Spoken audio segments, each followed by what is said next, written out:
अस्सलाम वालेकुम नाज़रीन। हमारे साथ आज ख़ास मेहमान मौजूद हैं। उमर नज़ीर साहब जम्मू कश्मीर जॉइंट अवामी एक्शन कमेटी की कोर जो कमेटी है उसके मेंबर हैं। इनसे हम आज जम्मू कश्मीर जॉइंट अवामी एक्शन कमेटी के और गवर्नमेंट ऑफ पाकिस्तान का जो डायलॉग चल रहा है उस पर भी बात करेंगे। उसके साथ जो एलामिया पर कुछ लोगों की रिजर्वेशन हैं, जो सवालात उठते हैं, और अवामी एक्शन कमेटी के कंडक्ट के हवाले से जो चीज़ें जो सवालात उठते हैं उन पर भी बात करेंगे। और बिलखुसूस ये जानने की कोशिश करेंगे कि जो जम्मू कश्मीर जॉइंट अवामी एक्शन कमेटी का आइंदा लाएअमल होगा इलेक्शन में, वो किस तरह इलेक्शन को कंडक्ट करेंगे, और जो आइंदा उनका एहतजाज का लाएअमल होगा। जिस तरह से हम देखते हैं कि डेडलॉक पैदा हो चुका है गवर्नमेंट ऑफ पाकिस्तान और जॉइंट अवामी एक्शन कमेटी के दरमियान जो डायलॉग हो रहे थे, तो उन पर क्या राय है जम्मू कश्मीर जॉइंट अवामी एक्शन कमेटी की, उस हवाले से हम बातचीत करेंगे। बहुत शुक्रिया सर, आपने वक्त दिया। सबसे पहले तो मैं आपसे ये जानना चाहूँगा कि आज़ाद जम्मू कश्मीर गवर्नमेंट, पाकिस्तान गवर्नमेंट और जॉइंट अवामी एक्शन कमेटी के दरमियान 4 अक्टूबर को एक माहिदा हुआ था, और जिस पे जो अमल दरामद होना था 90 दिन उसका टाइम मुकर्रर था। उस दौरान ज़ाहिर अमल दरामद प्रॉपर चीज़ों पे नहीं हो सका। उसके बाद उस दौरानिए के दौरान भी कुछ बाइकआउट देखने को मिला अवामी एक्शन कमेटी की तरफ से। फिर गवर्नमेंट ऑफ पाकिस्तान, जब आप जॉइंट अवामी एक्शन कमेटी की एक मीटिंग होती है, उसका एलामिया आता है, उसमें कुछ टाइम दिया जाता है गवर्नमेंट ऑफ पाकिस्तान को। फिर एक इजलास होता है, उसमें पहले तो उस इजलास को अटेंड किया जाता है, फिर बाइकआउट किया जाता है। तो ये जो डायलॉग चल रहा था गवर्नमेंट ऑफ पाकिस्तान के साथ, तो उसमें तअत्तुल क्यों पैदा हुआ? ये क्या वजह थी कि पहले अवामी एक्शन कमेटी ने बाइकआउट किया, फिर इजलास में शिरकत की, फिर बाइकआउट किया?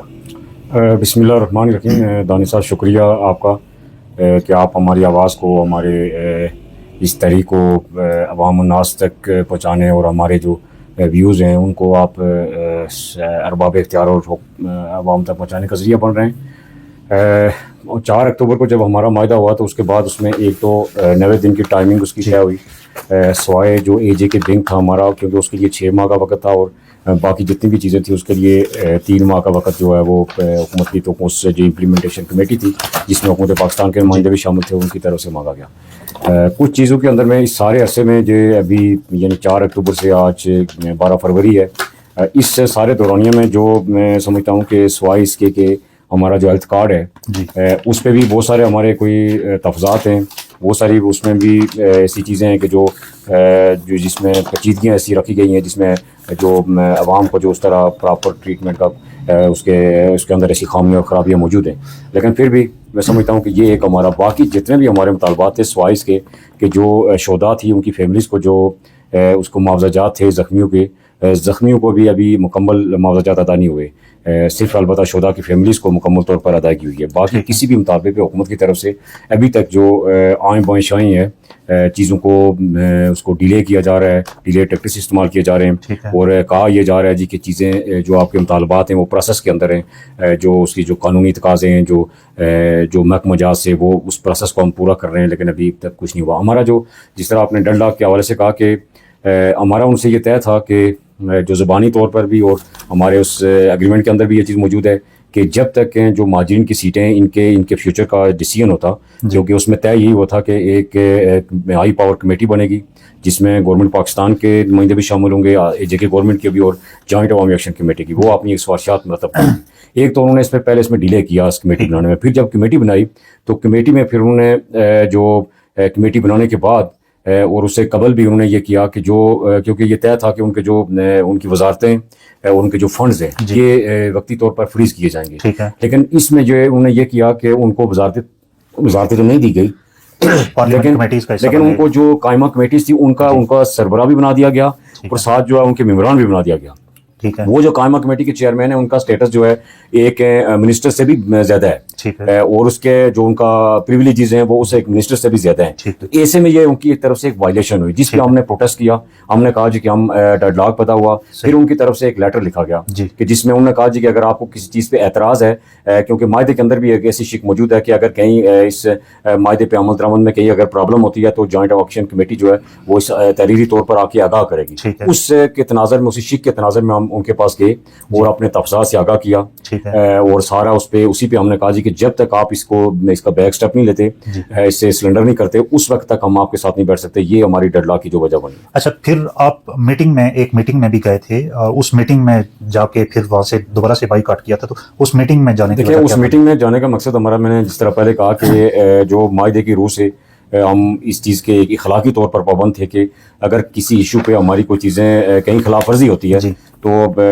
हमें उसके पाबंद इस हवाले से थे कि हम जाके उनको वहाँ पे उस टेबल पे जाके उनको बताएं, और तहरीरी तौर पर वहाँ पे जो हम गए, हमने वहाँ पे एक तो तहरीरी तौर पर सारी चीज़ें उनके सामने रखी, ये इस अरसे में आपकी ये वर्किंग फलां चीज़ों पर आपने नहीं की, तमाम जो हमारी डिमांड्स थी, और फिर साथ जो आपने ये खिलाफ वर्जी भी की ज़बानी तौर पर और तहरीरी तौर पर हमने उनको आगाह किया और इस पर उनको इन्फॉर्म किया कि आप जब तक इनसे सरेंडर नहीं करेंगे हम आपके साथ नहीं बैठेंगे। अच्छा, गवर्नमेंट का दावा है कि 98% इस मायदे पे अमल दरामद हो चुका है, जबकि आप कह रहे हैं कि सिर्फ 2 चीज़ें ऐसी हैं, गालबन 40 निकात थे, उनमें से 2 चीज़ें ऐसी हैं जिन पे अमल दरामद हुआ है। वो भी एक पे आपकी रिजर्वेशन हैं सेहत कार्ड पे, और दूसरा जो जिन लोगों की कैजुअलिटीज़ हुई थी, डेथ हुई थी, तो उनके फैमिलीज़ को जो मुआवजे मिले। तो बाकी फिर गवर्नमेंट जो दावा कर रही है तो वो किस बियाफ पे कर रही है? देखें, ये हमारी बदकिस्मती है कि 78 सालों से जो भी गवर्नमेंट आती रही वो इस तरह के दावे और ऐलानात करती रही जी। वो शायद उसी पैटर्न पे कि हमने किसी चीज़ का ऐलान कर दिया या काबीना के अंदर उससे अप्रूवल ले ली, तो वो समझते हैं कि हमने ये कुछ कर दिया। इस पे ये लास्ट मीटिंग में हमने डिटेल के साथ उनके साथ ये चीज़ अपनी रखी कि ये महज आप ये कहें जी कि ये भी कर दिया वो भी कर दिया, गाग ये करें, और प्रैक्टिकली जो है किसी चीज़ पे भी अभी तक उस तरह का कोई नोटिफिकेशन जारी नहीं हुआ। तो ऐसे में जो है ये चीज़ें हमारी प्रैक्टिकली वही होगा कि जो जिसके सम्राट जो है आवाम के अंदर आएंगे। महज आप ये कह दें कि हमने प्रॉपर्टी टैक्स को भी कर दिया, आप कहें जी कि हमने जो एक हाई कोर्ट का डिसीजन था उस पर भी अमल दरामद कर दिया, आप कहें जी कि हमने इन सारी चीज़ों पे अमल दरामद कर दिया, ये महज मैं समझता हूँ ऐलानात जो हैं, ऐलानात की हद तक हम किसी सूरत सेटिस्फाई नहीं होंगे। हम उसी चीज़ को अमल दरामद समझेंगे जो जिस तरह हेल्थ कार्ड हुआ, इसी तरह उसी चीज़ को अमल दरामद समझेंगे कि जो जिसके सम्राट अवाम तक पहुंचे। अच्छा, 25 फरवरी को एक जॉइंट अवामी एक्शन कमेटी की एक मीटिंग होने जा रही है, उसमें ज़ाहिर है आपका अगला लाएअमल तय होगा, लेकिन मैं ये जानना चाह रहा हूँ कि शौकत मीर साहब एक गारंटर का बारहा जिक्र करते रहे, पब्लिकली भी कुछ इंटरव्यूज़ में भी उन्होंने किया, तो वो गारंटर कौन था और किस बुनियाद पे, मतलब एक तो पॉलिटिशियन से, गवर्नमेंट से आपके मुज़ाकरात हो रहे थे, लेकिन बैक एंड पे कौन गारंटर था? देखें, यहाँ पे जो हमारा यहाँ पे जो सियासत है पाकिस्तान और आज़ाद कश्मीर के अंदर, यकीनन इसमें जो बैकडोर में जो इस्टेब्लिशमेंट जो है वो होती है, लेकिन ये जो आपने गारंटर की बात की, कतन मुझे ज़ाती तौर पर और उस दौरानिया के अंदर किसी गारंटर का मुझे इल्म नहीं है। अच्छा। कि कोई इस तरह का गारंटर सामने, अलबत्ता जो चीज़ हमारी नॉलेज में आई वो ये आई कि ये पाकिस्तान मुस्लिम लीग के जनाब मोहतरम नवाज शरीफ साहब ने वहाँ से जो है ये चीज़ें की जनाब शहबाज शरीफ साहब को कि आप ये जो आज़ाद कश्मीर की जो मौजूदा सूरत हाल है इसमें आप फौरी तौर पर, अब उनके पीछे कौन है हमें नहीं पता कि उनके पीछे कौन था या किसने उनको पुश किया इस बारे में, लेकिन ज़ाहिरी तौर पर जो हमारे सामने आई वो गवर्नमेंट पाकिस्तान आई, उन्होंने ये अप्रोच किया। जो हमें मैसेज कन्वे किया गया उस वक्त जब हम यहाँ रावलाकोट से निकल रहे थे तो ये गवर्नमेंट पाकिस्तान की तरफ से थे, उनके वुज़रा की तरफ से थे, क्योंकि उससे कबल 4 या 5 दिन कबल जो है हमारा एक सेशन हो चुका था 24-25 को मुजफ्फराबाद के अंदर, जिसमें आमिर मुकाम साहब और डॉक्टर फजल साहब ये दोनों आए हुए थे। अब उसी चीज़ को आगे बढ़ाया गया कि आप जो पहले भी हमने भेजा था उनको और मामला जो उस पर नहीं हल हो सका, तो फिर दोबारा से उन्होंने और उसमें थोड़ा सा उन्होंने तब्दीली की कि उसमें उन्होंने जो पाकिस्तानी से गवर्नमेंट इसी रूलिंग पार्टीज ने दोनों, पाकिस्तान मुस्लिम लीग नून और पाकिस्तान पीपुल्स पार्टी, उन दोनों के नुमाइंदगान को वहाँ पे भेजा गया। और हमारा जो मुज़ाकराती सेशन हुआ उसमें भी ना तो कोई ग्रांटर बैठा था, ना कोई इस तरह का कोई और थर्ड पार्टी कोई बैठी थी उसमें। फिर क्या शौकत मीर साहब लोगों उन्होंने कमेटी मेंबरान को बाईपास किया या लोगों को वो किसी जोल में रखना चाह रहे हैं, क्या मामला क्या? फिर आपने भी एक तरफ तज़किरा किया कि एस्टेब्लिशमेंट के बगैर ज़ाहिर पॉलिटिक्स पूरी नहीं है पाकिस्तान और एजेके की, तो इस दोनों तनाजुर में मैं आपसे जानना चाहूँगा कि जब वो बारहा ग्रांटर का जिक्र करते हैं और ओपनली करते हैं, वो ऐसे नहीं कि वो रिसेंटली उन्होंने मुझसे एक इंटरव्यू में कहा कि अगर हमें बात करनी पड़ी तो ग्रांटर के खिलाफ भी खुल के बात करेंगे, तो ऐसा क्या मामला था कि जब आपके सामने या कमेटी मेंबरान के सामने ग्रांटर नहीं था तो मीर साहब के सामने एक ग्रांटर था? मैं समझता हूँ शायद ज़ाती तौर पर उन्होंने किसी से अप्रोच किया हो। ठीक है। जो हमें जो बताया गया, जो सच्ची बात है हमें वही करनी चाहिए, जो हमारे इल्म में थी मैं वही बात करूंगा कि हमें जो यही बताया गया कि गवर्नमेंट पाकिस्तान के जो नुमाइंदे वो यहाँ पे आ रहे हैं, क्योंकि लास्ट टाइम जब हम रावलाकोट से यहाँ निकल रहे थे 2 अक्टूबर को, तो उस वक्त भी जो है चीफ सेक्रेटरी साहब की मुझे भी कॉल आई। ठीक है। इस तरह गवर्नमेंट पाकिस्तान के मिनिस्टर्स हैं, राना सनाउल्लाह साहब की क़यादत में वो आ रहे हैं, और बल्कि उन्होंने ये ऑफ़र की जी कि आप पहले आ जाएं। मैंने कहा ये पॉसिबल नहीं है। सही। बल्कि उन्होंने ये भी ऑफ़र की जी कि हम आपको हेलीकॉप्टर भेजते, तो मैंने कहा जी हम आपके हेलीकॉप्टर पे सवार नहीं हो सकते, लेकिन हम आ रहे हैं आगे, तो अगर रास्ते में कोई डायलॉग करता है तो हम उस पर कोई नहीं है। इस तरह की ये हो सकता है, थोड़ा सा ये हो सकता है कि आपस में कोई हमारी इस तरह की मिसअंडरस्टैंडिंग नहीं हुई, लेकिन एक थोड़ा कम्युनिकेशन गैप जरूर था, क्योंकि नेट बंद था, मोबाइल सर्विस बंद थी, तो शायद हमारे आपस में भी जो राब्ते जो बड़ी देर से होते थे। नहीं, उसके बाद भी ज़ाहिर आपकी बहुत सारी मीटिंग्स हो चुकी हैं, कहीं आपको बाद में मीर साहब ने एतमाद में नहीं लिया या मीर साहब ने कोई डिस्कस नहीं किया? नहीं, देखें, जब हमारे सामने जो ओपनली जो चीजें हुई, जो ऑन द रिकॉर्ड चीजें हुई, वो सुना ना, वो तो देखे ना, गवर्नमेंट पाकिस्तान के वही नुमाइंदे थे, वही उन्होंने हमारे, क्योंकि हम भी जब दूसरे दिन गए तो वहां पे वही बैठे हुए थे, और दूसरा उस पर जो साइन हुए उन्होंने किए। अगर बैकडोर में कोई इस तरह की बात हुई है तो ये मैं नहीं समझता कि कोई आपस में हमारी कोई मिसअंडरस्टैंडिंग या कोई इस तरह का कोई गैप, इस तरह नहीं, लेकिन ये जरूर था कि उस वक्त जो हालात थे, उस वक्त शायद हम आपस में उस तरह की मुशावरत या उस तरह की करने से वो नहीं कर सकते थे। नहीं, मैं बाद की बात कर रहा हूँ कि आपने कभी तज़किरा नहीं किया कि आप पब्लिकली पूछ रहे हैं, गारंटर बता रहे हैं गारंटर है, तो ये देखें ना, बात चीजें ऐसी होती है, ये तो हमने यकीनन अपनी मीटिंग्स के अंदर हम ये चीजें डिस्कस भी करते हैं, और कहीं हमारी मुझ समेत हम में से किसी से कोई अगर कोई फेलियर होता है या कुछ मिसमैनेज होती हैं चीज़ें, तो ये एक डिसिप्लिन है, कि हमारा एक SOPs है, तो वो यकीनन हम बाजपुर से एक दूसरे से तो करते हैं। ठीक है। मैं ये जानना चाहूँगा कि उस अवामी एहतजाज से पहले, मतलब एक दिन पहले, साकिब मजीद ने एक रैली निकाली, अमन रैली के नाम से, और वहाँ से फायरिंग भी की गई अवामी एक्शन कमेटी पे। एक कैजुअल्टी हुई, सदीर साहब की, उनकी डेथ हुई उस फायरिंग के नतीजे में, और कुछ लोग जख्मी हुए। लेकिन सदीर साहब का जो FIR दर्ज हुई, मुकदमा दर्ज हुआ, तो वो उनके पेरेंट्स की मुद्दत में हुआ। तो अवामी एक्शन कमेटी क्या अपने लोगों को तहफ़्फ़ुज़ देने में नाकाम रही, या क्या मामला क्या बना के बहुत बैकफुट पे गई उस मामले में? ये चीज़ देखने को मिली, बिलखुसूस साकिब मजीद वाले मामले में। देखिए, ये 29 सितंबर का वाक़या है कि जब वहाँ पे इन्होंने एक पहले से ज़्यादा कुछ चीज़ें प्री प्लान थी मुस्लिम कॉन्फ्रेंस की जानिब से, क्योंकि उससे पहले वो नीलाबाट के अंदर और मुख्तलिफ जगहों पे साकिब मुजीद साहब और उनकी पार्टीज़ के लोग वो ऐलान कर चुके थे जी कि हम किसी को जो है मार्च नहीं करने देंगे, और इस तरह की थ्रेटें वो दे चुके थे। और उस दिन भी उन्होंने एक अमन मार्च के नाम से, हालांकि किसी का अगर प्रोटेस्ट हो रहा है तो उसके अगेंस्ट अगर आप कोई प्रोटेस्ट करते हैं और टकराव की सूरत हाल पैदा करते हैं तो जिम्मेदार भी वही होता है। उस दिन जो कुछ भी हुआ वहाँ पे मुजफ्फराबाद के अंदर, वो जो उन्होंने जो किया, एक गुंडागर्दी की, एक टेररिज्म किया उन्होंने, कि नती अवाम पे आके वहाँ पे उन्होंने सरेआम, खुद भी वो मौजूद थे और उनके अजीज़ वगैरह जो जमात के लोग थे, उन्होंने आके गोलियां बरसाई। और उसके तनाज़ुर में जो आप कह रहे हैं कि ये सदीर अवाम, देखें, जब किसी की कोई यहाँ पे कोई शहादत होती है, डेथ होती है, तो उसमें उसके जो मुस्तगीस हैं वो यकीनन मुस्तगीस मुकदमा जो है, जो उसके वो वर्सा ही होते हैं। लेकिन वो वर्सा, उनकी जो एप्लीकेशन गई, वो जॉइंट एक्शन कमेटी के हमारे जो मेम्बरान हैं, शौकत साहब और दीगर लोग थे, उनके साथ रख के उन्होंने, क्योंकि ये साथ होकर वो सारा कुछ मुकदमा दर्ज करवाया गया, और एप्लीकेशन भी वो सारा कुछ, क्योंकि मुस्तगी से मुकदमा ज़ाहिर उन्होंने बनना था, लेकिन वो सारा कुछ ये नहीं हुआ कि एक्शन कमेटी बैग। अलबत्ता ये है कि उसके बाद जो मायदे के अंदर हमारी चीज़ें आई, गवर्नमेंट की तरफ से जो हुआ ये कि उस पर वो FIR पे कार्रवाई नहीं की गई, और उस FIR को जोड़ा गया चमियाटी के वाक़े से, मीरपुर के वाक़े से, पलाक के वाक़े से जोड़ा गया, सारी चीज़ों को उसके साथ जोड़ा गया। लेकिन उस वाक़े में कुछ लोग जख्मी भी हुए थे, गलबन शौकत मीर साहब के मुताबिक 35 के लगभग लोग जख्मी हुए। उनके हवाले से कोई कार्रवाई नहीं हुई, FIR में वो 35 जख्मियों का तज़किरा कोई नहीं है। जी बिल्कुल, इस दुरुस्त इसके हवाले से हमारी एप्लीकेशन जख्मियों की तरफ से हमारे जो वकला की टीम है, क्योंकि लास्ट मीटिंग के अंदर भी ये चीज़ डिस्कस हुई है, हमारी एप्लीकेशन मूव हुई है, लेकिन अभी तक जो उसको पेंडिंग किया गया है। यही असल में मैंने एक तो जनरली आपको बताया कि जो मार्जिन की सीटों और उनका, ये छोटी छोटी चीज़ें भी ऐसे इश्यूज़ हैं जिसकी वजह से हमारा उनका डेडलॉक में यकीनन ये जो मुजफ्फराबाद का वाक़या है, जो इस तरह इनकी तरफ से और कातल जो है इसी तरह दंदनाते फिर रहे हैं, उनके खिलाफ कार्रवाई नहीं की जा रही, ये चीज़ें भी हमारे उससे एतराज़ात के अंदर, ये चीज़ें सारी चीज़ के अंदर शामिल हैं। सही। अच्छा, रिसेंटली हमें देखने को मिला, कोर कमेटी के एक मेंबर ने, अंजुम जमान साहब ने एक इंटरव्यू दिया, उसमें उन्होंने कुछ बातें की। इसी तरह कुछ अरसा पहले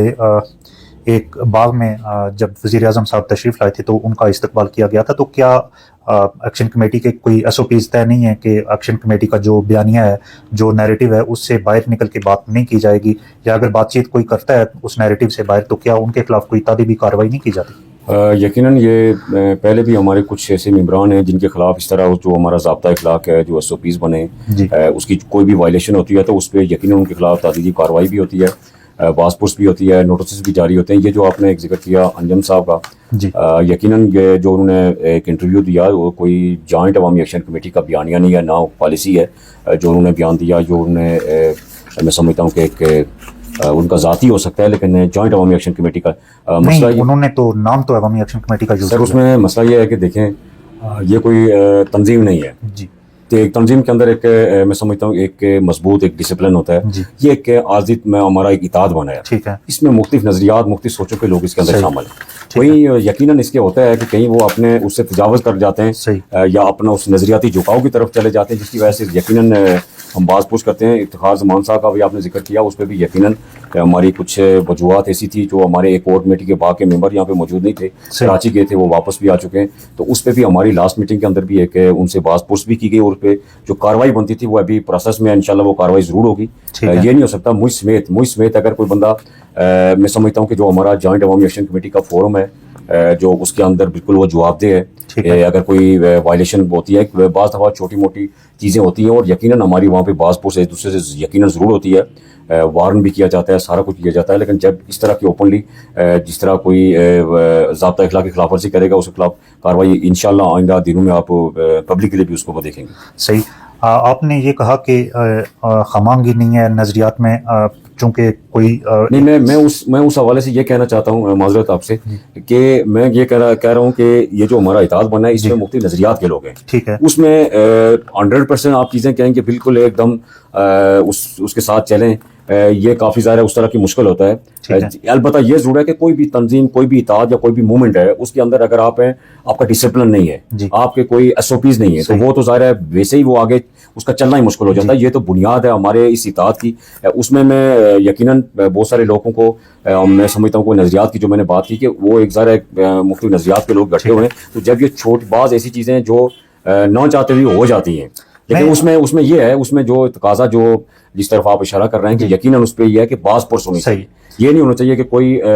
जिस तरह हमारे कौम परस्त दोस्त हैं, अगर उनकी तरफ से कोई वायलेशन है तो उनसे पूछा जाए और दूसरों से ना पूछा जाए। ये चीज़ यकीनन ये कतन इंशाल्लाह कोशिश करेंगे कि ये पहले भी हमने कोशिश किया कि इस तरह की बात हो। इसी की कंटिन्यूटी में मैं आपसे क्वेश्चन करूंगा कि अवामी एक्शन कमेटी, चूँकि आगे इलेक्शन आने वाले हैं, इलेक्शन से मुतालिक और भी कुछ सवाल हैं, लेकिन मैं ये जानना चाहूँगा कि क्या अवामी एक्शन कमेटी ने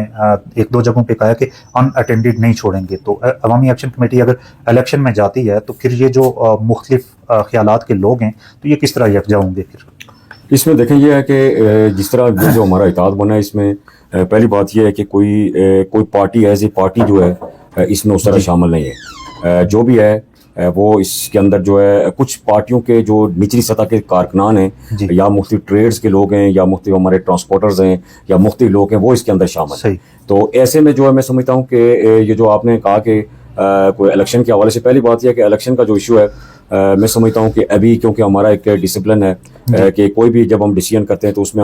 हमारी जो अवामी एक्शन कमेटीज है निचली सतह पे, बिल्कुल हमारा डिस्ट्रिक्ट सतह पे और आगे तहसील की सतह पे, मुकामी सतह पे, उनसे हम मशावरत करते हैं। जब भी हमारे लोग तहरीक से वाबस्ता हैं, जिस तरह हमारे ओवरसीज़ कश्मीरी भाई भी हैं जो इस तहरीक के साथ जुड़े, उनसे मशावरत के बाद अभी भी जो हमारा 25 जो हमारा फरवरी को जो हमारा एक होने जा रहा है एक डिसीजन इंशाल्लाह लाएअमल का ऐलान होगा, तो उसके लिए भी हमने पहले से मशावरत की है। इस हवाले से भी ये क्योंकि इशू अभी हम इसको इसलिए नहीं छेड़ रहे, उसकी वजह यह है कि अभी क्योंकि अनाउंसमेंट इसकी नहीं हुई है। उसका ये देखें खासी देर नहीं होगी, दिसंबर 2024 में चकसवारी में आपका एक जलसा हुआ था, उसमें कहा गया था कि जो नेक्स्ट मीटिंग होगी वो यकनकाती होगी, इलेक्शन के हवाले से होगी।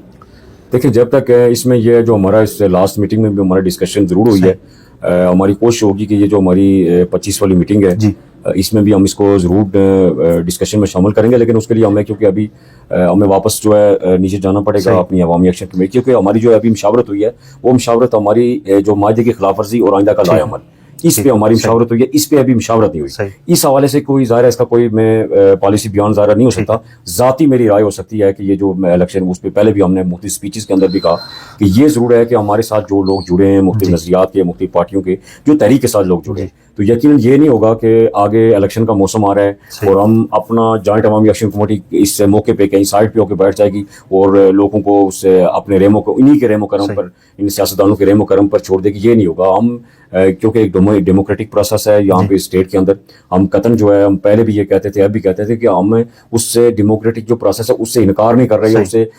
उसको डिसएग्री नहीं कर रहे, लेकिन उसके अंदर जो खराबियां हैं, जो उसका तरीक़ेकार है, उस पर हमारे तफजात हैं। वो एक हम अपना उस स्पेशली इस इलेक्शन के हवाले से चार्टर ऑफ डिमांड में आके हम सामने आएंगे और एक जानदार मौक़िफ़ के साथ आवाम के अंदर मौजूद हैं। तरीक़ाकार पे आपको क्या इख्तिलाफ है, किस किस्म का? देखिए ना, तरीक़ेकार ये है कि जो हमारे यहाँ पे जो इलेक्शन हो रहे हैं, ये मैं समझता हूँ कि ये जो इलेक्शन नहीं होते, यहाँ सिलेक्शन होती है। अच्छा। यहाँ पे जो है क्योंकि सारा कुछ गवर्नमेंट पाकिस्तान की तरफ से, पाकिस्तानी इस्टेब्लिशमेंट की तरफ से स्पॉन्सर्ड होता है। ठीक है। पहले से जो है चीज़ें प्लान होती हैं, क्योंकि हमारा यहाँ पे जो एक आईनी ढांचा है, वो मैं समझता हूँ कि वो ढांचा जो है वो हमारे, क्योंकि उस ढांचे के तहत गवर्नमेंट पाकिस्तान को अख्तियारात दिए गए, उस हवाले से जो उनकी मुदाखलत है, जिसकी वजह से यहाँ पे शफाफ और उस तरह के इलेक्शन नहीं होते। दूसरा ये है कि यहाँ पे जो पाकिस्तान की फ्रेंचाइज है, पाकिस्तानी यहाँ पे जो मैं समझता हूँ कि इस वक्त जो सूरत हाल यहाँ पे बनी है, जो सियासी सूरत हाल जो खास करके हमारी इस तहरीक के दौरान मजीद एक्सपोज हुई है कि यहाँ पे कोई भी रियासती जमात नहीं, हम उसे रियासती जमात नहीं कहेंगे कि जो कहीं से स्पॉन्सर्ड हो गया, कहीं से जो है किसी के कहने पे आके यहाँ पे वो करे, वो उसको यकीनन। तो ऐसी, और इसके अलावा देखे ना, इलेक्शन कमिश्नर का जो यहाँ पे उसकी जो अपॉइंटमेंट होती है, वो गवर्नमेंट और अपोजिशन की जो पावर पॉलिटिक्स की जो पार्टीज हैं, उनकी म्यूचुअल अंडरस्टैंडिंग से वो सारा कुछ होता है। वो अपने अपने इंटरेस्ट देखते हैं, वो सारी चीज़ें देखते हैं। इस तरह बहुत सारी ऐसी चीज़ें, जिस तरह इलेक्शन के अंदाज को भी तब्दील किया जाता है, और पहले मरहले के अंदर जब यहाँ टिकट तकसीम होते हैं, वहाँ पे ये सारी चीज़ें खराबियाँ शुरू हो जाती हैं। अच्छा, मैं ये जानना चाहूँगा कि आपने अभी भी तज़किरा किया कि अभी इलेक्शन अनाउंस नहीं हुए, तो इससे पहले भी एक दो मरतबा इस तरह का तज़किरा किया जा चुका है कि अवामी एक्शन कमेटी की तरफ से कि गालबन कि इस तरह की बात की गई कि किसको पता कि इलेक्शन वक्त पे होंगे या नहीं होंगे। तो इसका क्या मतलब है? क्या कहीं अवामी एक्शन कमेटी कोई एहतजाज तो नहीं करना चाह रही? और बिलखुसूस अगर इलेक्शन नहीं होते, ये जो डेमोक्रेटिक एक प्रोसेस है, तो क्या इससे रियासत बहुत ज़्यादा पीछे नहीं चली जाएगी? जो एक लूला लंगड़ा या जो भी एक निज़ाम मौजूद है, तो जब उसको डीरेल किया जाए तो क्या गैर जमहूरी कुव्वतें मजबूत नहीं होंगी? मैं समझता हूँ कि यहाँ पे आपने गैर जमहूरी कुव्वतें, मैं समझता हूँ गैर जमहूरी कुव्वतें या जो मुदाखलत है वो पहले से यहाँ पे मौजूद है। ठीक है। और जिस तरह आपने थोड़ा सा इशारा भी दिया कि शायद यहाँ पे ऐसे हालात पैदा हों कि यहाँ कोई इमरजेंसी वगैरह लग जाए, मैं समझता हूँ कि आवाम के लिए यहाँ इमरजेंसी है। 70 सालों से हम जो चीज़ें सह रहे हैं, जो हम जुल्म और जबर सह रहे हैं, तो वो मैं समझता हूँ कि वो हमारे लिए तो वो कोई चीज़, ये सारी इमरजेंसी हम इसे समझते हैं। और ये कतन इसका मतलब ये नहीं है कि हम ये जो कोई कैसा भी एक ढांचा मौजूद है यहाँ पे, कि हम इससे कोई जो हुकूमत है या इसकी हुकूमती जो ढांचा है इसके खिलाफ हैं। हमने पहले मरहले के अंदर हमने रिफॉर्म्स की बात की मुख्तलिफ डिपार्टमेंट्स के अंदर, लेकिन जब हमारे साथ हमने रिफॉर्म्स की बात की, मुख्तलिफ हमारी चीज़ें तय की जाती हैं, मायदे किए जाते हैं, उस पर खिलाफवर्जी की जाती है, तो फिर हम जो है इस पूरे इस निज़ाम की तब्दीली के लिए भी हम आवाज़ उठा सकते हैं। फिर हमारे बिलखुसूस जो जिस तरह आपने कहा कि कुछ तरह की आवाज़ें हमारी तरफ से आती हैं कि यहाँ पे ये इलेक्शन नहीं होने चाहिए या इस तरह की, जब तक ये हमारे चार्टर डिमांड पर उसको पूरा नहीं करते, तो इस तरह के, मैं क्योंकि इसे हतमी बात नहीं कर सकता, लेकिन इम्कानात मौजूद हैं कि अगर ये हमारे चार्टर डिमांड को पूरा नहीं करते तो शायद यहाँ हमें इलेक्शन होते हुए नजर नहीं आ रहे। उसकी वजह यह है कि हम जो है फिर हम भरपूर प्रोटेस्ट जरूर करेंगे। हम ये नहीं हो सकता कि आप फर्ज करें कि इलेक्शन यहाँ पे ढांचे का मकसद ये होता है कि यहाँ के एक इंतजामी तौर पर एक सेटअप मौजूद हो, जो यहाँ के लोगों के बेसिक राइट्स हैं, जो उनकी फैसिलिटीज हैं, जो उनकी महरूमियाँ हैं, जो डेवलपमेंट के काम है, वो सारे उनके पूरे किए जाए। जब ये निज़ाम डिलीवर करने में नाकाम हो चुका है और फिर अवाम ने यहाँ पे अपने पीसफुल स्ट्रगल की, लोगों ने कुर्बानियाँ दी, लोगों की शहादतें हुई, वो आप एक मायदा करते हो और मायदे करके फिर आप जो उस पर बाद में जो आए बाएं शुरू कर देते हैं, तो ऐसे में मैं समझता हूँ कि हमें जो है यकीनन हम इस पे जो है किसी भी तरफ जा सकते हैं। ये इम्कानात इसके मौजूद हैं कि अगर हमारे साथ इस तरह धोखाधड़ी और बेदर्दी की गई तो हम यकीनन जो है हम पीसफुली, जो हमारा एक राइट भी बनता है, हम पीसफुली चीज़ों को आप इसके खिलाफ अपने एहतजाज का महफूज रखते हैं। आपके जो अवामी एक्शन कमेटी के जो डायलॉग हो रहे हैं वो गवर्नमेंट ऑफ पाकिस्तान के साथ हो रहे हैं। अगर आज़ाद जम्मू कश्मीर में इमरजेंसी लगती है तो उसकी भी एक्ट 74 में एक ही सूरत है कि government of Pakistan take over करे। तो क्या ये ऐसा नहीं कहीं फील हो रहा कि अवामी एक्शन कमेटी मुजफ्फराबाद गवर्नमेंट को बाईपास करते हुए डायरेक्ट पाकिस्तान के साथ हर किस्म के मायदे कर रही है? मुजफ्फराबाद की जो गवर्नमेंट है तो उसको किसी किस्म का स्टेक होल्डर मान ही नहीं रही। देखिए, ये बात नहीं है। पहली बात यह कि पहले हमने जो डिमांड्स रखी इब्तिदा में, जब से हमारा 9 मई 2023 से जब हमारा यहाँ इसी इत्फाक से यही नज़दीक जगह हमारे इस धरने से इस प्रोटेस्ट का आगाज़ हुआ, बाद में जाके सारे पूरे हमारे तीनों डिवीजन के अंदर ये तारीख फैली, उस वक्त भी जो हमने जब हमारी जॉइंट अवामी एक्शन कमेटी सितंबर 2023 को जॉइंट अवामी एक्शन कमेटी बनी, या हमारे तीनों डीन सारा चीजें इकट्ठी हुई, उस वक्त जो हमने एक चार्टर डिमांड रिटर्न पे दिया वो हमने गवर्नमेंट पाकिस्तान को नहीं दिया, वो हमने एजे के अपनी गवर्नमेंट को दिया। और हमारे जो डायलॉग होते रहे, मोहतरम फैसल राठौर साहब जो इस वक्त वज़ीर आज़म है, इनकी सरबराही में कमेटी बनाई अनवारुल हक साहब ने, और इनके साथ हमारे मुतअद्दिद बार जो है 20 बार मुज़ाकरात होते हैं। हमारा कतन जो है कोई गवर्नमेंट पाकिस्तान की इन्वॉल्वमेंट करना यहाँ पे उनसे नहीं था, लेकिन जब कुछ इश्यूज ऐसे थे हमारे, जिस तरह हमारे बिजली के मुताल्लिक ऐसे इश्यूज थे कि जिसमें गवर्नमेंट पाकिस्तान को उसकी इन्वॉल्वमेंट बनती थी, इसलिए कि हमारा जो बिजली का जितना भी सेटअप है वो इस एजे के गवर्नमेंट के कंट्रोल में नहीं है, हमारे जितने आइडियल प्रोजेक्ट्स हैं वो इनके कंट्रोल में नहीं है। तो ऐसे में उनकी इन्वॉल्वमेंट जो है मैं समझता हूँ कि पहले मरहले के अंदर भी उन्होंने कोशिश की, लेकिन हमारा हर मरहले के अंदर ये जरूर रहा है कि हमने कभी अपनी गवर्नमेंट को, बेशक हमारा इख्तलाफ है उनसे, लेकिन उसको बाईपास नहीं किया। और लास्ट टाइम मैं आपको बताऊं कि जब हमारा डायलॉग हुए 24 या 25 सितंबर को, जिन अमीर मुकाम साहब और डॉक्टर साहब वो यहाँ पे आए, तो उस वक्त भी उन्होंने पूछा जी कि आप जो है आप इनको बैठाएं या ना बैठाएं। तो हमने खुद कहा जी कि आप बैठाएं इनको, लेकिन कुछ वुज़रा पे हमारे तफसात है, उन्होंने एक्शन कमेटी के खिलाफ गाल गलोच की है, पर्सनल उन्होंने किया, लेकिन फैसल राठौर साहब है या दीवान चुगताई साहब है, आप इनको बैठाते हमें कोई एतराज नहीं, बल्कि ये हमारी तरफ से था कि बिल्कुल अब वो कह रहे थे कि अगर आप चाहें तो बैठाएं, नहीं हमने कहा जी बैठाएं। और फिर मायदे के अंदर भी वो शामिल है, ये नहीं एज ए स्टेक होल्डर वो शामिल है, क्योंकि कुछ इश्यूज ऐसे हैं जो एजे की गवर्नमेंट के मतलब, तो हमारा कतन ये मतलब नहीं। दूसरी जो आपने बात की कि सुने, दूसरा जो आपने कहा कि जी कि यहाँ पे इस तरह के हालात बन जाएंगे, कोई इस तरह के हो जाएगा, गवर्नमेंट पाकिस्तान ओवरटेक कर लेगी, यहाँ पे टेक ओवर कर लेगी और इस तरह के कोई हालात होंगे। यकीनन इस वक्त जो मूवमेंट यहाँ पे लोगों के अंदर एक बेदारी आई है, अगर इस तरह की कोई अटेम्प्ट गवर्नमेंट पाकिस्तान इस तरह की हमाकत करती है तो यहाँ पे फिर इनकलाब बर्पा होगा। फिर अगर हम इस गवर्नमेंट को इसके खिलाफ प्रोटेस्ट कर सकते हैं, तो फिर अगर कोई यहाँ मुदाखलत की जाती है तो फिर हमारा ये ओवरऑल जो सेटअप है, फिर तो हम ये सारी चीजें, मैं समझता हूँ कि ये चीजें फिर इनकलाब की तरफ जाएंगी। इनकलाब की बात तो जो रिसेंटली अवामी एक्शन कमेटी का एलामिया था तो उसमें की जा चुकी है। मैं समझता हूँ 24 अक्टूबर 1947 के एलामिया की बात, उसका तज़किरा है। इसी तरह फिर जब रावला कोर्ट में जो एक पहला तासीसी जलसा था सितंबर में, तो उसमें भी 24 अक्टूबर 1947 के एलामिया की बात की गई थी। तो क्या ये जो अब 74 है तो इसको अब ख़त्म हो जाना चाहिए? देखिए, जो मैं समझता हूँ कि जब हम 24 अक्टूबर की बात करते हैं, हम समझते हैं कि उस वक्त जो हालात थे और उस वक्त जो एक 4 अक्टूबर को पहले गवर्नमेंट बनी, उसी को दोबारा जो है उसको रिकॉन्स्टिट्यूट किया गया 24 अक्टूबर को, और उसका जिक्र भी है उस एलामिया के अंदर, 4 अक्टूबर को उसका जिक्र दिया। उस वक्त जो मैं समझता हूँ कि एक गवर्नमेंट जो एक सेटअप बनी वो काफ़ी हद तक एक बाइख्तियार गवर्नमेंट थी। अब यह है कि ये जो बाद में माहिदाजात हुए, माहिदा कराची हुआ, एक्ट 74 लाया गया, मैं समझता हूँ कि ये वो जो उस वक्त जो स्टेटस था गवर्नमेंट का, उसे मैं समझता हूँ कि उसके जो अख्तियारात और उसकी जो चीज़ें थी उनसे नराफ और उनको जो है उनसे सिलेंडर करवाया गया। तो ऐसे में मैं समझता हूँ कि ये जब हम 24 अक्टूबर के उस एलामिया की बात करेंगे और उसकी डिमांड करेंगे, अभी ये चीज़ें हमें क्योंकि हमारे 25 को हमने चीज़ अपनी एक बयानिया हमने सामने लाना है इंशाल्लाह, तो उसमें जो है जब हम 24 की बात करते हैं तो मैं समझता हूँ ये सारे मायदे शायदे जो उसके बाद हुए ये सारे उसकी कोई हैसियत नहीं रहती, क्योंकि 24 अक्टूबर का जब उसकी मतलब आप मायदा कराची और एक्ट 74 का खात्मा चाहते हैं? जी बिल्कुल खात्मा चाहते हैं। सही। अच्छा, गुज़श्ता 2.5 साल में हमने ये देखा कि अवामी एक्शन कमेटी हमेशा बात करती रही कि गैर सियासी और गैर नजरियाती मूवमेंट है, लेकिन और सिर्फ आज़ाद जम्मू कश्मीर के अवाम की हुकूक की जंग लड़ी है। लेकिन रिसेंटली हमने ये देखा कि यासीन मलिक साहब के लिए एक एहतजाज किया गया, उसका बैकग्राउंड क्या था? अवामी एक्शन कमेटी क्या अब मुकम्मल जो रियासत जम्मू कश्मीर है वो एक जो आज़ाद जम्मू कश्मीर के अवाम की या जो एक राइट्स की मूवमेंट थी उससे बाहर निकल के पॉलिटिकल चीज़ों को भी देखेगी? अच्छा, देखें, इसमें ये है, पहली बात ये है कि शौकत साहब क्योंकि ज़्यादा इस पर बात करते रहे जी, गैर सियासी तो गैर, मैं समझता हूँ कि उनकी जो हमने सब्ज़ात भी हमने बहुत दफ़ा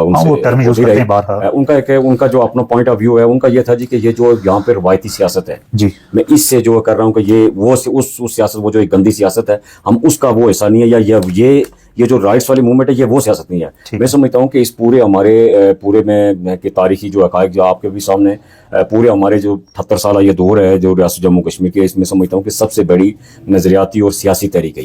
जो बात की आपने, क्योंकि ये भी एक नजरिया है कि आप अपने लोगों के राइट्स के लिए आप चाहते हैं, उसके लिए आप स्ट्रगल करते हैं, उसके लिए आप उसको कंटिन्यू करते हैं। यहाँ पे माजी के अंदर है हमारी जो मूवमेंट चलती रही, यकीनन उन मूवमेंट के असरात इस मूवमेंट पे भी यकीनन है और लोगों की कुर्बानियां भी हैं जो छोटी छोटी तरीके चलती रही, लेकिन ये है कि कोई भी तहरीक हमारी तसलसल के साथ आगे नहीं बढ़ सकी, इतनी मैस मूवमेंट नहीं और जितनी ये नहीं, जितनी पूरे हमारी सेजे के अंदर ये हमारी तहरीक। इस हवाले से ये है कि जो आपने यासीन साहब का जिक्र किया, मैं समझता हूँ कि हम जहाँ पे हमारे जो हलफनामा है जो जॉइंट अवामी एक्शन कमेटी का, उस पे भी हमारी ये चीज़ मौजूद है कि रियासत की जो शनाख्त है जी, इस पे हम किसी को भी जो है कोई शब खून नहीं मारने देंगे। और ये मैं समझता हूँ कि हमारी कुछ चीज़ें इमरजेंसी की सूरत में होती हैं, जिस तरह पिछले चंद माह कबल यहाँ पे एक हमारे जंग का एक माहौल बना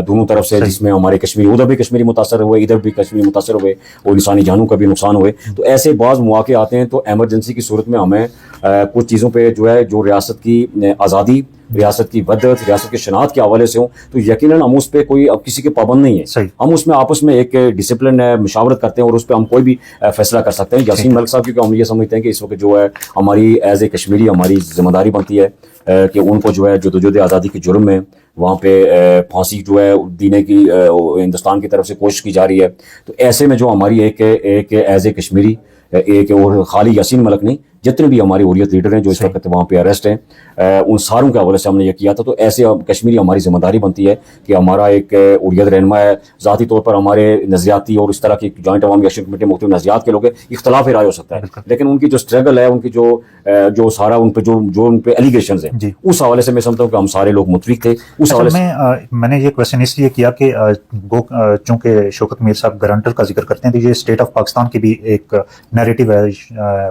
यासीन मलिक साहब के हवाले से, तो कहीं इसके बैक एंड पे उनके गारंटर साहब तो नहीं मौजूद? नहीं, इस तरह कतई इस तरह की बात नहीं, क्योंकि ये चीज़ हमने पहले मीटिंग के अंदर डिस्कशन हुई है इसकी, और अगर इस तरह होती तो यकीनन आप कुछ लोगों को वहाँ पे देखते जो इस तरह के स्पॉन्सर्ड और इस तरह के लोग हैं, जो क्योंकि कुछ बिल्कुल आपने दुरुस्त कहा कि कुछ उससे कबल कुछ ऐसे लोगों से भी यासीन मलिक साहब से जो उनके स्पॉन्सर्ड लोग हैं, उनसे उनके हक में प्रोटेस्ट करवाएंगे। बिल्कुल, लेकिन हमारा नुक्ता नजर यकीनन ना किसी के कहने पे है, क्योंकि ये चीज़ हमने पहले कोई आगामी तौर पर नहीं हुई, बल्कि हमारा जो सेकंड लास्ट नहीं बल्कि लास्ट इजलास जो हुआ, उस इजलास के अंदर जो हमने ये चीज़ डिस्कस की, क्या हम इस पे मतलब एक क्लैरिटी के साथ करना, हमें कतन जो नहीं था, हमें कभी, बल्कि कुछ लोगों ने अप्रोच भी किया कि हम आपके उस प्रोटेस्ट में आना चाहते हैं। हम इनकार हो गए कि ये जॉइंट अवामी एक्शन कमेटी का प्लेटफॉर्म है और यहाँ पे हम इसको हैंडल करेंगे, किसी दूसरे को इजाज़त नहीं है। अच्छा, कुछ सवाल मेरे अवामी एक्शन कमेटी के मुतालबात के हवाले से हैं, लेकिन उससे कबल मैं ये जानना चाहूँगा कि अब अगर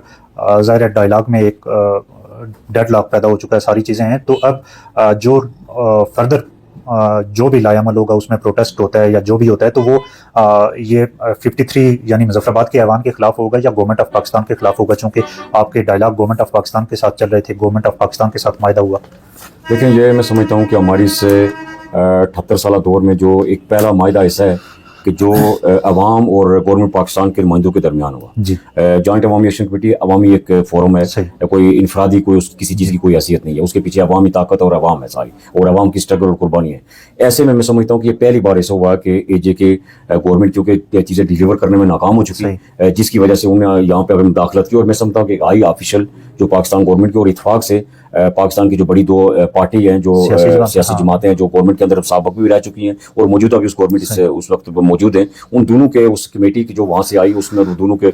जो सीनियर जो है सियासी रहनुमा मौजूद थे। तो ऐसे में मैं समझता हूँ कि अगर इस इतने हाई ऑफिशियल पे कोई चीज़ें एग्रीमेंट होती हैं और एग्रीमेंट साइन सारी दुनिया के सामने होता है और उस पर अगर इंप्लीमेंट नहीं किया जाता या डिलेड टैक्टिक्स इस्तेमाल किए जाते हैं, तो मैं समझता हूँ कि ये यकीनन गवर्नमेंट पाकिस्तान के खिलाफ एक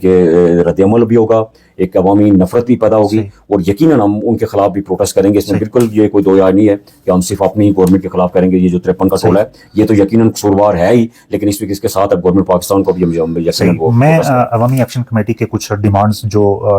एक चार्टर ऑफ डिमांड था उस पर बात करूंगा। सरकारी मराहत अगर हम देखें तो वो लगभग 1 अरब या उससे थोड़ा सा कुछ ज़्यादा हैं, लेकिन जो अवामी एक्शन कमेटी की एक जो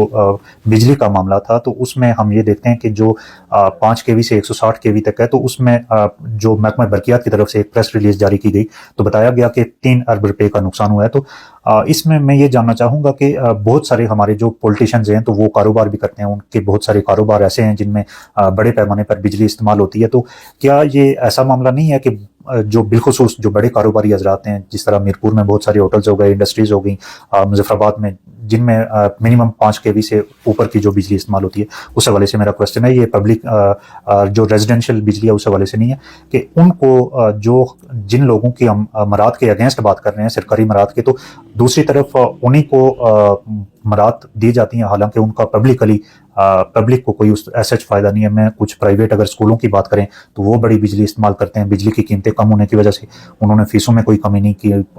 हमारे जो बड़े होटल हैं 3 स्टार होटल्स, वो सब्सिडाइज बिजली इस्तेमाल करते हैं, लेकिन उसका पब्लिक को कोई फ़ायदा नहीं है। तो इस बारे में आपकी क्या राय है? देखिए, एक तो ये बात है कि यकीनन किसी की प्राइवेट सेक्टर में किसी की कोई हो सकता है, किसी के होटल्स हों या कोई इंडस्ट्री तो यहाँ उस तरह की नहीं है, लेकिन छोटी मोटी जो है एक बिल है जो इंडस्ट्रियल बिल है, वो इसके अंदर शामिल, पहली बात कि वो इसके अंदर शामिल नहीं है। सही। होटल्स का यकीनन दुरुस्त का आपने होटल्स, और जिस तरह आपने स्कूलीज का जिक्र किया, स्कूलीज का जो नोटिफिकेशन जारी हुआ उसमें ये चीज़ मेंशन है कि आपको 10% जो है फीस जो है वो उसमें कमी करनी, बट उस पर इम्प्लीमेंट अभी तक नहीं। देखे ना सुने ना, देखिए इम्प्लीमेंट करने के लिए जॉइंट एक्शन कमेटी तो कोई फोर्स नहीं है। ये जो हमारे इदारे हैं या जो गवर्नमेंट की जो एडमिनिस्ट्रेशन है, ये तो उसका काम बनता है कि उसको चेक एंड बैलेंस करे, उसकी इम्प्लीमेंटेशन करे। तो दूसरा ये है कि जब देखे ना, हम कोई चीज़ें कैटेगरिकली चीज़ें अलग नहीं कर सकते, और ना ही हमें ये पता पूरी हमारे पास ये डिटेल है कि फलां होटल किसका है, फलां किसका है, या उसके पीछे कोई सियासी लोग हैं। यकीनन कुछ लोग होंगे भी, लेकिन जब मैं समझता हूँ कि जब आपने कमर्शियल दूसरा या डोमेस्टिक उसके बिल में कमी आई, तो जब आपने बिजली के उसके बिलात में कमी आई, तो यकीनन आप जो कमर्शियल बिल हैं जो बड़ी सतह के हैं 5 kVA से ऊपर हैं, तो उसमें भी यकीन उसके असरात तो जरूर पड़ेंगे। बिल्कुल, मतलब आप नहीं कह सकते, जिस तरह मैं साथ दूंगा आपको कि उसका फिर पब्लिक को भी कुछ फायदा मिलना चाहिए। बिल्कुल, पब्लिक को फायदा मिलना चाहिए, ये बात आपकी दुरुस्त है कि बिल्कुल उसको मिलना चाहिए। जिस तरह मैंने जिक्र किया कि ये स्कूलीज वाला, ये हमने खुद उसमें जब हमारी डिस्कशन हुई कि इसमें जो है ये बिल्कुल जिक्र हुआ वहाँ पे कि जनाब उनकी क्या फर्क पड़ेगा, वो फीसें तो वो पूरी लेंगे। तो हम ये हमारी तरफ से था कि आप नोटिफिकेशन के अंदर ये चीज मेंशन करें कि इनकी फीसें जो कम होनी चाहिए ताकि आम आदमी को उसका फायदा। तो मैं समझता हूँ कि जब बारिश बरसती है तो वो सारे उससे जो मुस्फिद होते हैं, यकीनन उस पर होता है, या आप उसको बिल्कुल एकदम चीजें अलग नहीं कर सकते। ठीक है। अच्छा, बहुत सारे इदारों के मतलब उनकी डाउन साइजिंग की बात की गई। बहुत सारे इदारों में अवामी एक्शन कमेटी की तरफ से मरात के खात्मे की बात की जाती है, तो उसमें बहुत सारी जगहों पे हम देखते हैं कि मुलाजमीन को भी ख़त्म करने की कहीं ना कहीं बात सामने आती है। तो एक तरफ ये ऐसा फील हो रहा है कि जिस तरह से पाकिस्तान में गुड गवर्नेंस के लिए IMF जो एक एजेंडा दे रही है कि जॉब्स को कम किया जाए, एक तरफ अवामी एक्शन कमेटी जॉब्स रोजगार देने की बात करती है, लेकिन फिर जॉब्स की कटौती की बात करती है। तो ये क्या इनडायरेक्टली एक जो एनजीओ सेक्टर का एक माइंडसेट है, या IMF का जो एक माइंडसेट है, तो क्या इनडायरेक्टली ये उस पर अमल नहीं हो रहा? पहली बात सर ये है कि IMF का कोई बराह रास्त आज़ाद कश्मीर के अंदर उस तरह की मुदाखलत नहीं है, लेकिन जरूरत नहीं है। एक चीज़ है पाकिस्तान के अंदर बिल्कुल है कि उसके असरात यकीनन यहाँ पे पड़ते हैं, उसकी वजह क्योंकि गवर्नमेंट पाकिस्तान है और हम जो है उसके ज़ेर कब्जा हैं, तो उसके असरात यकीनन उनकी यहाँ पे मुदाखलत है, उसकी असरात जरूर पड़ते हैं, लेकिन बराह रास्त IMF की पॉलिसी इस तरह नहीं है। और इसमें मैं समझता हूँ कि ये जो आपने कहा कि उसको वो सारी जिस तरह उनकी डाउन साइजिंग और इस तरह की जो पॉलिसीज उस तरह की, एक कतन ये मतलब नहीं है। हुआ ये है कि असल में माजी के अंदर जो फेलियर रहा हमारे हुक्मरान तबकात का, वो ये रहा कि 78 सालों के अंदर और बिलखुसूस ये पिछले 25-30 सालों के अंदर, क्योंकि जब से ये IT वगैरह और जब से यहाँ पे एक नई टेक्नोलॉजी जो है वो पाकिस्तान के अंदर हमारे पोस्ट में प्रमोट भी हुई है, सारा कुछ हुआ है, यहाँ पे इंडस्ट्री को जो पनपने नहीं दिया गया, और मैं समझता हूँ एक साजिश के तहत हुक्मरानों ने उसको पनपने नहीं दिया, जिससे अगर इंडस्ट्री यहाँ पे लगती हमारी इस पूरे यहाँ उसको प्रमोट किया जाता, टेक्निकल एजुकेशन दी जाती है हमारे स्टूडेंट्स को, तो यकीनन है वो उसके असरात जो हमारा रोजगार है उस पे पड़ते। अब इन्होंने ये किया कि इस तरफ उन्होंने तवज्जो नहीं दी, दूसरी तरफ उन्होंने ये किया कि जो हमारी 30-40 लाख की आबादी है वहाँ पे उन्होंने 1.5 लाख के करीब उन्होंने जो है यहाँ पे मुलाजमीन जो, और बहुत सारे डिपार्टमेंट, लेकिन पाकिस्तान के साथ आप इसको कंपेरिजन इसलिए नहीं कर सकते कि यहाँ पे हमारा एक छोटा सा ये खिता है 4000 मरबा मील, और यहाँ पे हमारी पॉपुलेशन जो यहाँ पे रह रही है वो जो प्रैक्टिकली है वो 20-22-25 लाख है, 2 मिलियन के आसपास इसके पास है। अब इसमें इस छोटे से खिते के अंदर आप मैं एक मिसाल दूंगा कि आप डिप्टी कमिश्नर हैं, वहां पे आप एक ADC भी लगा लेते हैं, क्योंकि उसी डिस्ट्रिक्ट के अंदर जो तहसीलें हैं वहां पे यकीनन वहां पे आपके AC मौजूद होंगे। तो बाज ऐसे अपने सियासी तौर पर अपने लोगों को एडजस्टमेंट करने के लिए नए डिपार्टमेंट्स और नई पोस्टें क्रिएट की गई, और ये हर गवर्नमेंट ने की ताकि अपने लोगों को एडजस्ट किया जा सके। और पहले मरहले में उनको अडाक रखा गया और दूसरे मरहले में उनको फिर मुश्किल किया गया। तो ऐसे में मैं समझता हूँ कि ये एक हमारी इस रियासत पे बोझ है, बजाय इसके कि आप लोगों को उसके रोजगार के और मौके मुहैया करते, तो आपने लोगों को सियासी आप हुकूमत को क्या तजवीज़ देना चाहेंगे कि रोज़गार किस तरह से मुहैया देखिए, किया हम जाए? ये समझते हैं कि ये हमारा इसके अंदर इतना पोटेंशियल मौजूद है, इतने हमारे वसाइल इस खित्ते के अंदर मौजूद है कि यहाँ पे रोजगार के मौके यकीन छोटी छोटी इंडस्ट्रीज लग सकती सही। हैं। और बिलखुसूस इसको जो प्रैक्टिकली हमें जो जिस तरह मुख्तलिफ ममालिक के अंदर हम देखते हैं कि हमारे जो स्टूडेंट्स हैं वहाँ पे जब तक आप टेक्निकल एजुकेशन नहीं होगी, यानी इस एजुकेशन के साथ आप टेक्निकल एजुकेशन होगी, और टेक्निकल एजुकेशन वो लाजमी होनी चाहिए सही। ताकि फिर जो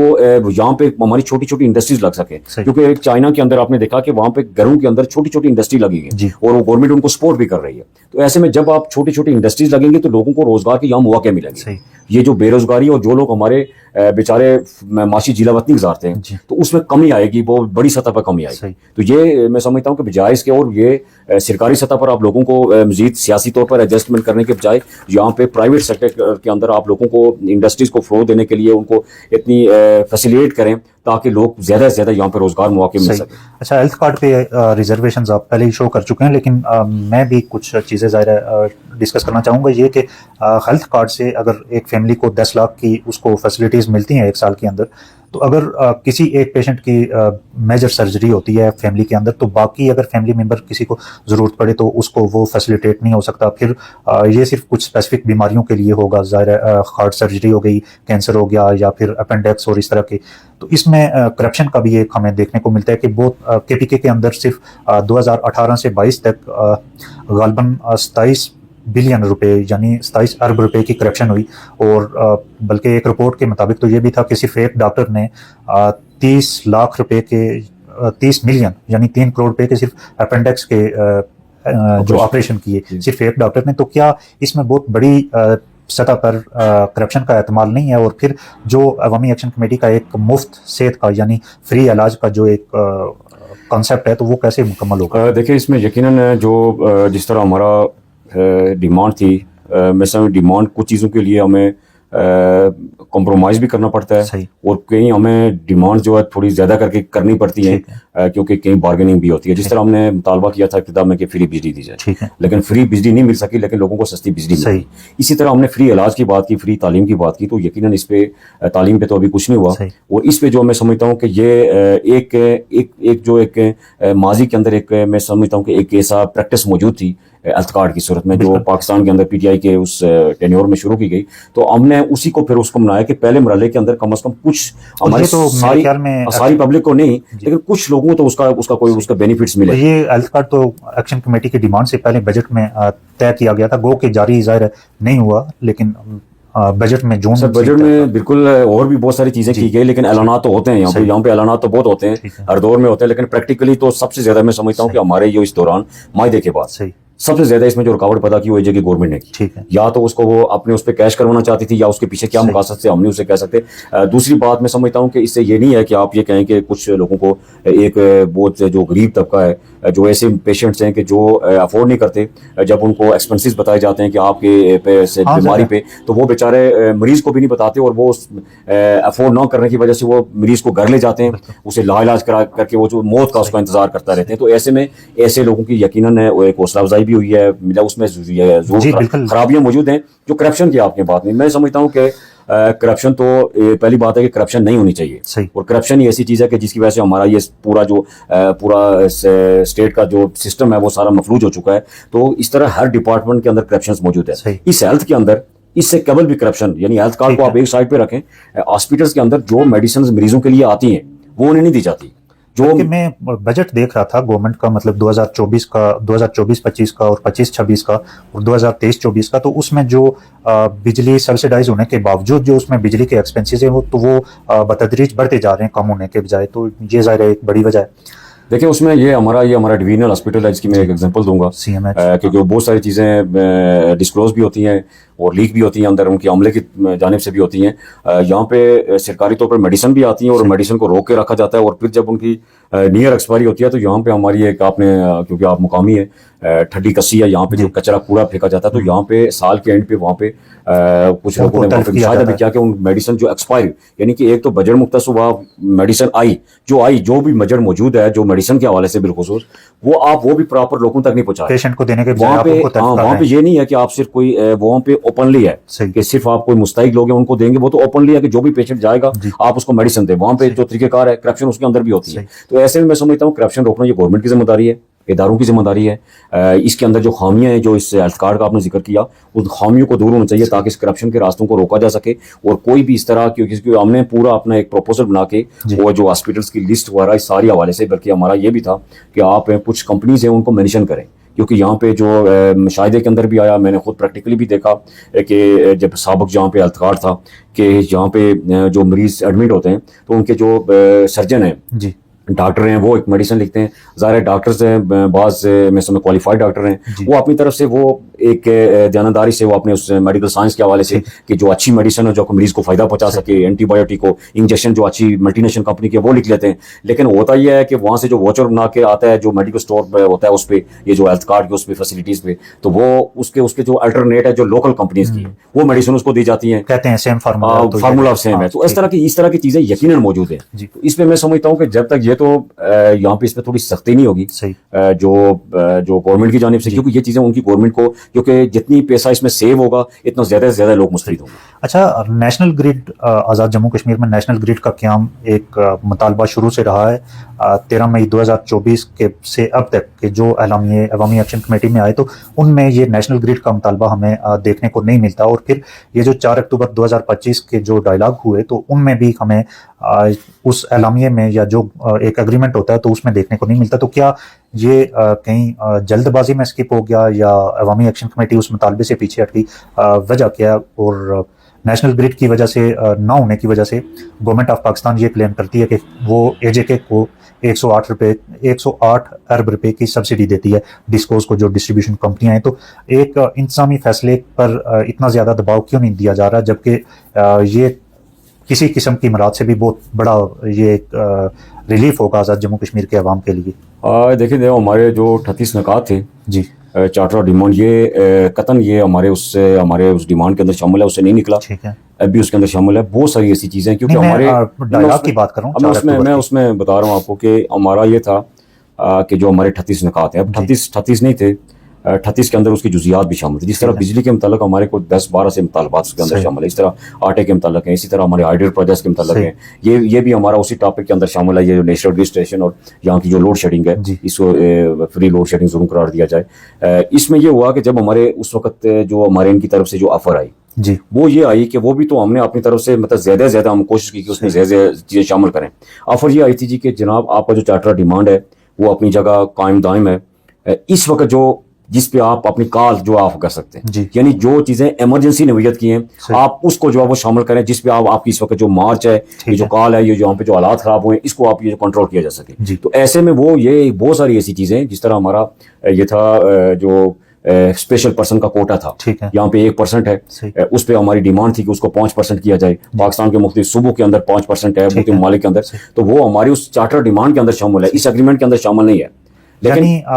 बहुत सारी फौरी नौयत के मामलों को शामिल किया गया, बिल्कुल उसमें बहुत सारी और चीजें भी हैं जो हमारे उस चार्टर डिमांड के अंदर शामिल है। क्या फर्दर जो मीटिंग होगी गवर्नमेंट ऑफ पाकिस्तान के साथ तो उस पर इस पर बात की जाएगी? जी बिल्कुल, पहले मरहले के अंदर हमारा उनके साथ यही तय हुआ था कि पहले मरहले के अंदर, क्योंकि हमारा वो सारी चीजें ऑन द रिकॉर्ड हैं, ठीक है, हमारी तहरीरी तौर पर उनके साथ मौजूद भी है और पब्लिक भी हुई है, जो हमारा चार्टर डिमांड था। तो पहले मरहले में यही था कि उनकी तरफ से जी कि पहले मरहले में हमारा जो एग्रीमेंट हुआ है इसके अंदर जो चीजें इनको पूरा करते हैं उसके बाद उन चीजों पर डिस्कस करें। अच्छा, आपने माजूरों ये मुतालबा बिल्कुल यकीनन हमारा उसके अंदर शामिल है। अच्छा, माजूरों के कोटे के हवाले से उससे आगे बढ़ के मैं कोई और बात करूंगा। माजरीन के कोटे के खात्मे की बात हुई थी, हाई कोर्ट का एक फैसला आया, अवामी एक्शन कमेटी ने भी उस पर फैसले पर उसको ऑन भी किया, जश्न भी बनाया, लेकिन हम ये देखते हैं कि उसमें on the basis of state subject वो जो फैसला था, तो स्टेट सब्जेक्ट की बुनियाद पर उसमें दाखिले दिए गए और ओपन मेरिट जो भी हुआ स्टेट सब्जेक्ट की बुनियाद पर हुआ। तो उसमें जो नॉन एजे के रेजिडेंशियल हैं, जो मतलब पाकिस्तान में सेटल स्टेट सब्जेक्ट होल्डर हैं, तो उनका एक बहुत बड़ी तादाद हमें रिसेंटली जो मेडिकल कॉलेजेस के एडमिशन थे उनमें देखने को मिली। तो ये ओपन मेरिट का स्टेट की हद तक होना चाहिए या स्टेट सब्जेक्ट की हद तक होना चाहिए? और ओपन मेरिट से फिर बहुत सारे जो फ्लाज पैदा होते हैं बिलखुसूस जो हमारे दूर दराज के एरियाज़ हैं, तो उनको वो कैसे मीट करेंगे इस सारी चीज़ को? देखिए, पहली बात यह है कि कुछ चीज़ें होती हैं, उसके मेरिट डीमेरिट्स ये चीज़ें तो होती हैं जी। ज़ाहिर है, जब आप किसी चीज़ में तब्दीली करेंगे तो यकीनन कुछ लोगों के तफसात भी होंगे, जो सही। पहले से एक चीज़ राइज होगी, ठीक है। कुछ लोग उसको प्रोटेक्ट करने की कोशिश ठीक करेंगे। ये जो एक, क्योंकि इसमें इशू दो तरह के इशू हैं, एक माजरीन के हवाले से जो पाकिस्तान के अंदर स्पेसिफिकली settled है, माजरीन के हवाले से बात उसके उसके हवाले से ये है कि देखें, ये अभी जो हमारा, मैं पहले उसमें मैं याद भी नहीं रहा, भूल गया कि जो हमारे अभी जो हमारा लास्ट टाइम भी हमारी जो डिस्कशन हुई, यानी जिसमें हमारा डेडलॉक जी। हुआ, उसके अंदर ये चीज़ भी शामिल है। ठीक है। क्योंकि उसके अंदर हमने ये कहा कि जब तक आप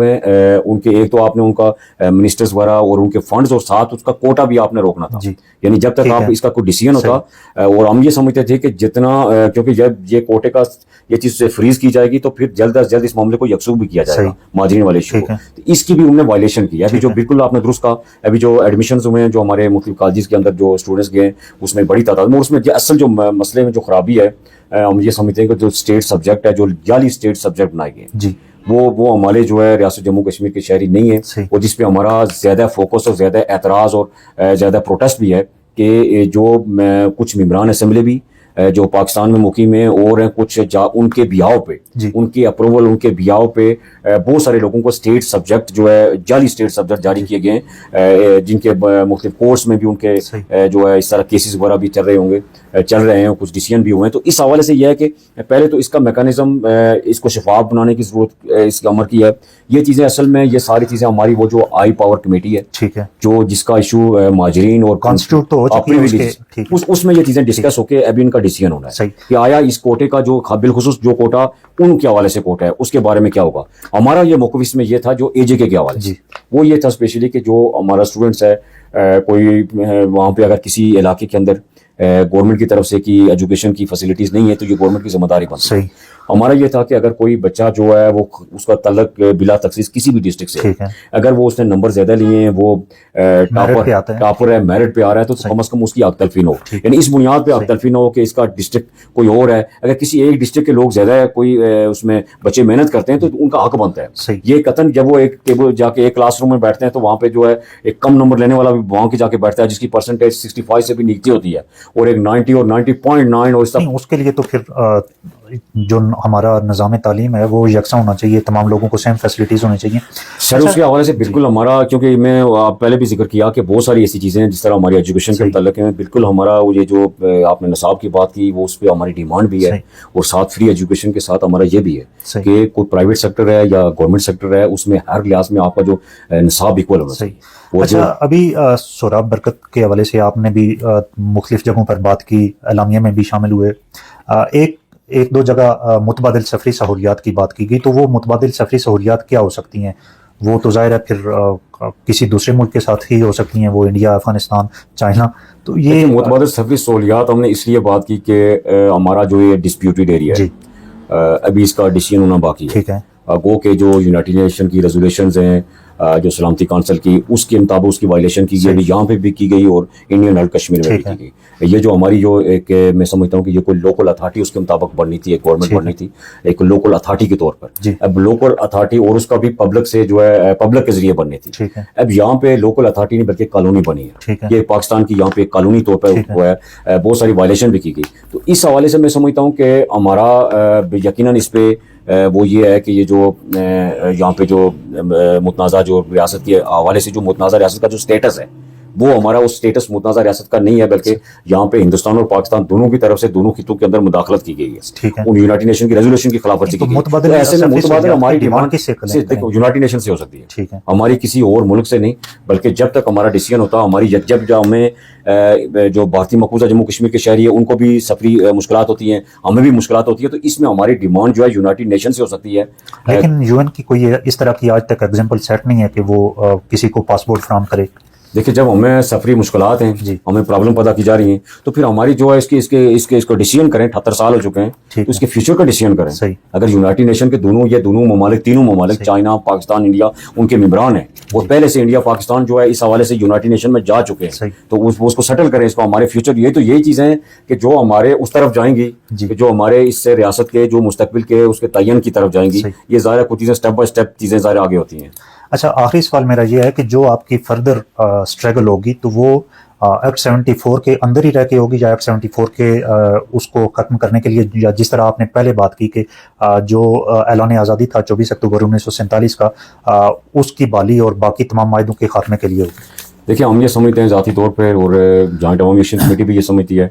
कि एक्ट 74 एक गुलामी की दस्तावेज़ है। ठीक है, एक फंदा डाला गया है जो इस हमारी गवर्नमेंट, जो ये कि गवर्नमेंट है यहाँ पे, सही, और जिसके तहत जो हमारे बिलखुसूस जो हमारे अख्तियारात हैं जी, वो हमारे इस गवर्नमेंट बराए नाम, यहाँ पे सदर है, प्राइम मिनिस्टर हैं, सारा कुछ है। लेकिन एक उसकी हैसियत जो है उनकी, जो खास करके हमारी इस स्ट्रगल के दौरान जब हमारे साथ उनसे डायलॉग होते रहे तो वो टेबल में बैठ के सारी चीज़ें मानते रहे। ये भी दुरुस्त है। खुद अनवारुल हक साहब कहते रहे जी कि ये मेरी ज़बान, ये बोल रहे हैं, मेरा चार्टर डिमांड में चोरी किया, पता नहीं क्या कुछ कहते रहे। लेकिन जब वो आखिरी जवाब उनका ये होता था जी कि हमारे बस में नहीं है, सही, हमारे अख्तियार में नहीं है। ठीक है, तो ऐसे में मैं समझता हूँ कि हम कोई एज ए स्पेशली कोई एक्ट 74 या किसी और मादे, हम ओवरऑल जितने भी अख्तियारात और मादे, जब हमें, क्योंकि उस वक्त जो 24 अक्टूबर का एलामिया, उसके तहत एक आइन साज असेंबली बननी, ठीक है, हमारी तो डिमांड है। जब आइन साज असेंबली की डिमांड होगी तो उसमें एक्ट 74 है, या मायदा कराची है, या कुछ और कोई मायदा है, या कोई एग्रीमेंट है, या बैकडोर में कुछ चीज़ें, वो सारी चीज़ें मेरे ख्याल में वो सारी उसके अंदर आ जाती हैं। ठीक है। बहुत शुक्रिया, आपने वक्त दिया और